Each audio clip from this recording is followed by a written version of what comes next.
નમસ્કાર, real power ન્યૂઝમાં આપનું હાર્દિક સ્વાગત છે। સમાચાર મળી રહ્યા છે પાદરાથી। પાદરા તાલુકાના સાઢા ગામે સર્વ શિક્ષા અંતર્ગત બનેલી નવીન શાળાનું લોકાર્પણ પાદરાના ધારાસભ્ય ચૈતન્યસિંહ ઝાલાના હસ્તે કરવામાં આવ્યું। સૌ બને સૌ આગળ વધે તે હેતુથી સરકાર દ્વારા પાદરા તાલુકામાં વિવિધ ગામડાઓમાં નવીન પ્રાથમિક શાળાઓ બનાવવામાં આવી રહી છે। સાઢા ગામે નવીન પ્રાથમિક શાળા 90 લાખ રૂપિયાના ખર્ચે તૈયાર કરવામાં આવી છે, જેનું લોકાર્પણ આજ રોજ પાદરાના ધારાસભ્ય ચૈતન્યસિંહ ઝાલાના હસ્તે કરવામાં આવ્યું હતું।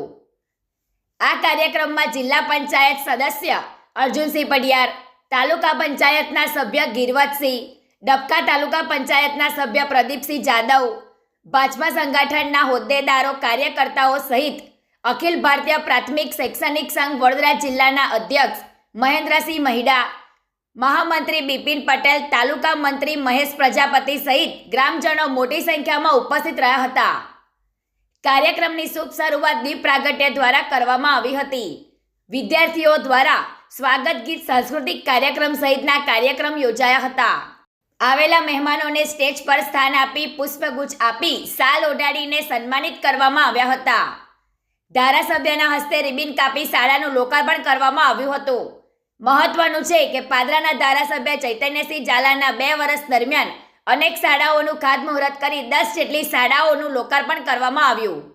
ગૌરવ પટેલનો રિપોર્ટ, રિયલ પાવર ન્યૂઝ, વડુ। ગુજરાતનું ભવિષ્ય મજબૂત કરવા માટે ગુજરાત સરકાર એ શિક્ષણ ઉપર ખૂબ જ ધ્યાન આપી રહી છે, શિક્ષણને ખૂબ જ મહત્વ આપી રહી છે।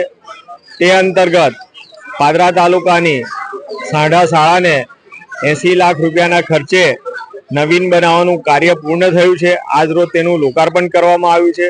અત્યાધુનિક સુવિધાઓ સાથે બાળકોને સારું શિક્ષણ મળે, સારું ભણી ગણીને બાળકો પોતાનું ભવિષ્ય બનાવે તે માટે આ શાળા બનાવવામાં આવી છે।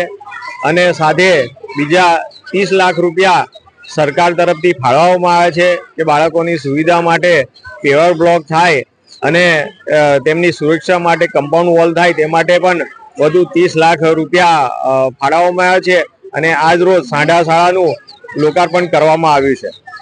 ગુજરાતી સમાચારો ઘરે બેઠા નિહાળવા માટે રિયલ પાવર ન્યૂઝ ચેનલને લાઈક કરો, શેર કરો, સબસ્ક્રાઇબ કરો।